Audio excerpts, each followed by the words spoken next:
The Lord be with you. And with your spirit. A reading from the Holy Gospel according to Luke. Glory to you, O Lord.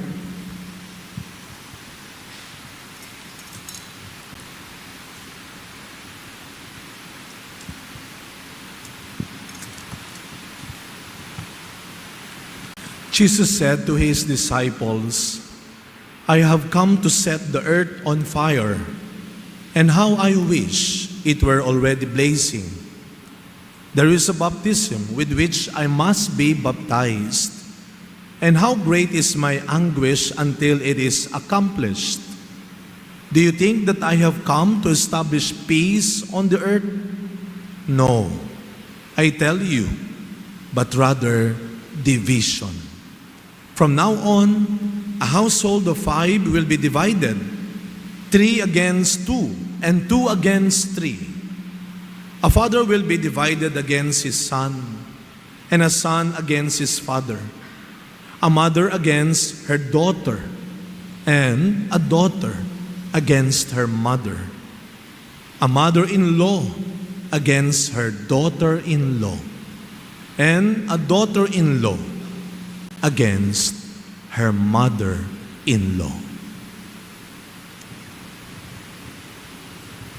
My dear friends, the Gospel of the Lord. Praise to you, Lord Jesus Christ. Please be seated. Good evening, everyone. Pakibati muna mga katabi natin, good evening. And welcome to our 5th day of our novena in honor of St. Jude. Talaga hong sabi ni Father Alex kanina, buti nakapasok ka. Hindi ka ba nahirapang makapasok? Mabuti pang maglakad na lang, no? Ako po'y maagang dumating at nakitambay dyan sa gilid-gilid lang, kaya hindi nila ako nasa lubong sa main gate. Nagulat sila, nakabihis na ako sa sacristy. Dahil puno ngayon, of course, dahil sa ating paghahanda sa darating na kapistahan ng isa sa mga kilalang santo sa ating simbahan, St. Jude. Every Thursday, puno ang simbahan na ito ng mga taong humihingi, ng mga taong naghihintay, at ng mga taong umaasa. Nasaan po ang mga taong umaasa at humihingi? Pumalakpak nga tayo dito. Lahat ng mga umaasa. Wow. Alam mo, hindi ka pumapalakpak, yung katabi mo nakatingin sa iyo. Anong ginagawa mo rito? No. Wala nga maupuan yung mga umaasa eh. Lahat tayo ay humihingi at umaasa. You know, every Friday, nung ako'y nasa Quiapo, and every Friday I still celebrate Mass in Quiapo, pag Friday, puno ang Quiapo. Ngayon nagmamas na rin ako dahil ako'y nasa Assumption sa Malate, malapit sa kanila. Every Wednesday, puno ang Baklaran. Pero alam mo ninyo, pag ako'y nag-iikot, Quiapo, Baklaran, ang dami nila, no? Punong-puno yan, lalo na sa Quiapo. Pero yung mga tao doon, ako pa nagmimisa, I always try my best na nakatingin talaga sa mga tao. Kaya nakakabisado ko na eh. Kayo dito, lagi kayo nagsisimba. I am sure, some of you or many of you, you have your favorite spot. Favorite place. At marami sa inyo, kabisado naming mga pare. Alam namin kung nasaan kayo doon. Kasi parang nabili nyo na yung titulo ng upuan. Dahil kayo lang ang pwedeng maupo dyan at pumwesto dyan. Pag may nauna sa inyo, tinitignan mo lang umaalis. Ang galing, powerful. Nakukuha sa tingin. Dahil alam din nila, ikaw yung lagi nakapwesto doon. So pag ako nagmimisa sa Quiapo, tinitignan ko, sila at sila ang nakatayo. Minsan tinatanong ko, lagi ka nagpupunta dito, lagi ka naman nakatayo. Nakuha mo na ba? Hindi pa nga po, Father eh. Balik ka ng balik, ang layo ng pinanggalingan mo. Ilang kaya sa inyo dito ang galing pa sa malalayong lugar at wala sa inyo yung pamasahe, yung layo, every Thursday. Makapunta lang kayo dito sa St. Jude. Amen? Sabi ko, ang layo-layo ng pinanggagalingan mo. Binigay na ba sa'yo? Hindi pa nga po, Father eh. Alam niyo ho, yan ang totoong debosyon. Yan ang mga tunay na deboto. Kahit wala pa at hindi pa naniniwala ka. lahat ng naniniwala at nagtitiwala na ngayong nobinaryo, lalo na sa piyesta, ibibigay ng Panginoon sa tulong ni St. Jude ang inyong hinihingi, isang mas malakas na palakpak para sa Panginoon.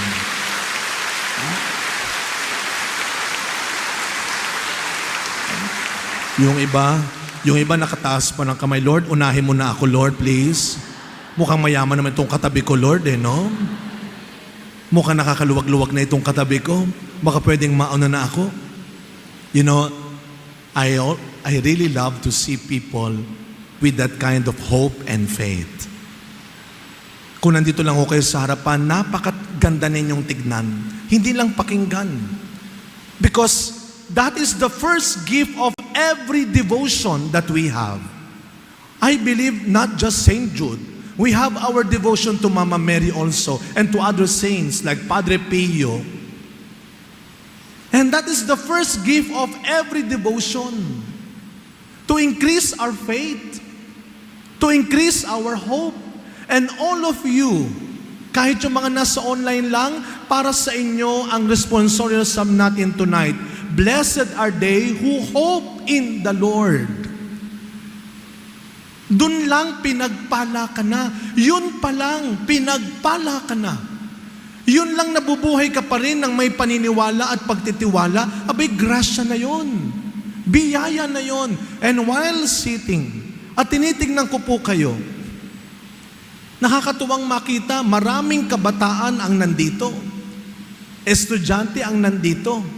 Habang ibinabalita sa atin na maraming mga kabataan na rin ang nawawala ng pag-asa, itong simbahan na ito ay patunay na marami pa rin mga kabataang marunong umasa. Marunong magtiwala. And that is the gift, the role of St. Jude, who was present during the Pentecost. Kaya meron siya dito parang apoy. Who was martyred, kaya meron siyang axe, showing how he was martyred.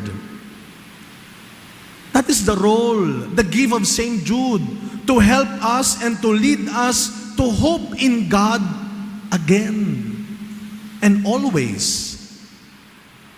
Sa mga panahon na dinadalaw tayo ng takot, ng panghihina, ng pagnanawa, ng pagdududa, may lugar dito sa Menjola para matuto ulit tayong maniwala. Para mabuhay ulit ang pag-asa. May pag-asa ka pa. Pakisabi ho sa katabi ninyo, may pag-asa ka pa. May pag-asa ka pa. Abaw? Huwag nyo ipagdadamot yan. Baka mamaya papunta dito yung katabi mo, lumong-lumo na talaga at parang mawawala na ng tiwala. Pero nung sinabi mong may pag-asa ka pa, at talaga ba? Sa wakas may nagsabi din, makinigo kayo. Kung para sa iba, wala ka na, kay Lord, pwede ka pa. Kung para sa iba, tapos ka na, kay Lord, kaya mo pa. People, problem, mistakes can put you down. Failures can put you down. But remember, kaya kayo nandito pa rin because you are not yet done. Marami ng problema, pagkakamali, ang nagpabagsak sa iyo. Pero hindi ka nila nawasak. Kaya nandito ka pa rin. Kaya may simbahang kagaya nito para ipaalala sa atin that every day God is giving us the choice and the chance to live again and to believe again. Kaya nung sabi ng first reading natin, kung ang kasalanan ay umaalipin sa atin, ang Diyos ang siyang nagpapalaya sa atin. Kaya ano ang prayer natin? Sana pag pumupunta ho kayo dito, hindi lang kayo nagdadasang, Lord, please, sana pumasa na ako, sana matanggap ako, sana magka-baby na kami. And most of all, Lord, sana matagpuan ko na siya. Sana hindi lang yun. Huwag kayong uuwi, huwag kayong aalis ng simbahan na ito nang hindi niyo dinadasal ang dasal ng mga apostol. And what is their great prayer? Lord, increase my faith. Never ever leave this place without asking the Lord to increase your hope.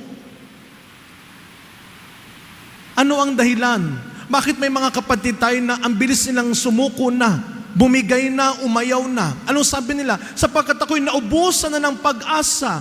Bakit hinintay mong maubos? Dapat kapag nakikita mong mauubos na, and then you come before the Lord and beg Him, Lord, increase my hope. Without God, we are nothing. We cannot do anything. Kaya, magandang tanong ngayon. Ang ganda ng ating tema, to carry the hope of St. Jude. And what do you carry now?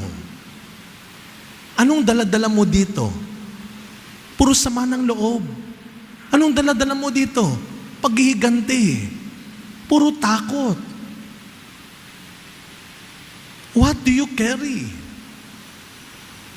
And we ask St. Jude to pray for us na sana one day matutunan ko ng bitawan ang mga bagay na ito at dalhin ko ulit ang pag-asa ni Kristo. Isa sa mga pinagtatalunan naming magnanay, hanggang ngayon kahit ako'y pari na, may mga episode kaming magnanay na kami nagkakatampuhan, nagkakainisan. I remember when I was still celebrating Mass in Mega Mall, TV Mass, one Sunday, papunta ako ng chapel, may sumalubong. Sabi ng matandang lalaki, Father Hans. Ako, hi, hello po. Naku, nice to meet you in person, Father. Alam mo, Father, every Sunday ako nagsisimba sa'yo. Linggo-linggo ako nagsisimba sa'yo dito sa Mega Mall. Sa isip-isip ko, nambobola to. Linggo-linggo, once a month lang naman ako nandun. Linggo-linggo daw. Anyway, ako, thank you. Sabi, alam mo, Father, tuwang-tuwa ako pag nagsisermon ka, tapos sinasama mo yung nanay mo sa sermon. Naku, tuwang-tuwa ako. Sabi ko, kayo po tuwang-tuwa, nanay ko galit na talaga. Alam niyo, kung pinagtatalunan namin magnanay, mukhang maraming babae ang nandito at mga nanay, pakisagot niyo nga ho ang malaking katanungang misteryo na ito. Bakit kasi kayong mga babae, lalo na kayong mga nanay, pag nagdadala kayo ng bag, kung hindi ang laki-laki, ang bigat-bigat, bakit kasi ganun kayo mag-bag? Sabay tago ng bag sa ilalim. Alam niyo po, binibiro ko nanay ko, ang laki-laki naman ang dala mong bag, mag-overnight ka ba? Alam niyo po, ang lagi niyang sagot sa akin, siguro sagot din ng mga nanay niyo sa inyo yan. Ang sagot niya, bitawan mo yan. Hindi sa'yo yan. Pinapadala ko ba sa'yo? Bitawan mo yan. Hindi sa'yo yan. Now, until when are you going to carry those burdens in your heart, in your mind, that are not actually yours? Hanggang kailan mo dadalhin yung galit, sama ng loob, yung paghihiganti, yung inggit, yung takot? You carry the hope of Christ. At tandaan natin, gratitude will always be the best attitude. Ako'y naniniwala na pupuno ang simbahan ito tuwing Huwebes, hindi lang ng mga taong humihingi, hindi lang ng mga taong naghihintay. Please, sabihin niyo sa akin kung totoo, every Thursday, punong-puno rin ang simbahan na ito ng mga debotong nagpapasalamat sa Diyos. Pumalakpak ang mga nagpapasalamat sa Diyos. Sabihin natin ng malakas, thank you, Lord. Gratitude will always be the best attitude. And gratitude is the great memory of the heart. Kaya tayo bumabalik dito dahil hindi tayo nakakalimot. Hindi tayo naghihintay ng malaking himala, ng maraming biyaya. Sapagkat yung araw-araw lang na tayo gumigising pa at tayo may pananampalataya at may pag-asa pa, yun ang unang biyaya ng Diyos araw-araw. So sino ka para hindi magpasalamat sa Diyos? Every day, we carry that heart. And the best way to be grateful is to be generous. Kaya pag tinatanong ko yung mga nagdo-donate, ang laki-laki naman ito, Father, nagpapasalamat lang. We carry the hope and we share the hope. And that is the best way to be grateful, to be generous. You tell the story of Christ. You introduce St. Jude and become the hope. Everything begins at home. First to your family. And to the people nearest and dearest to you. And to the strangers. And to the poor. As we continue this celebration, my dear friends, every day we do not know kung ano na namang trahedya, kalamidad ang mangyayari. Every day, anything can happen, can be gone. Anyone can be gone. Pero hindi tayo nabubuhay sa takot, lungkot, at sa mga bagay na wala pa. Dahil araw-araw nabubuhay tayo sa ngayon, sa meron pa. Every day with St. Jude, we always thank the Lord for giving us this gift of hope and for making us a gift of hope. Be blessed and continue to become a blessing. Amen. Bago tayo umuwi, pabaunan natin ang bawat isa. Sabihin ulit sa katabi, may pag-asa ka pa. Just like the other days, siguro nakakapagod today. It is not a bad life. It is just a long and tiring day. Araw-araw, maniwala at magtiwala na may darating pa ring biyaya at mangyayaring himala. The Lord be with you. And with your spirit. And may Almighty God bless and protect your families, the Father, the Son, and the Holy Spirit. Amen. Our Eucharist has been offered. We go in peace to love and to serve the Lord. Thanks be to God. Happy feast day po.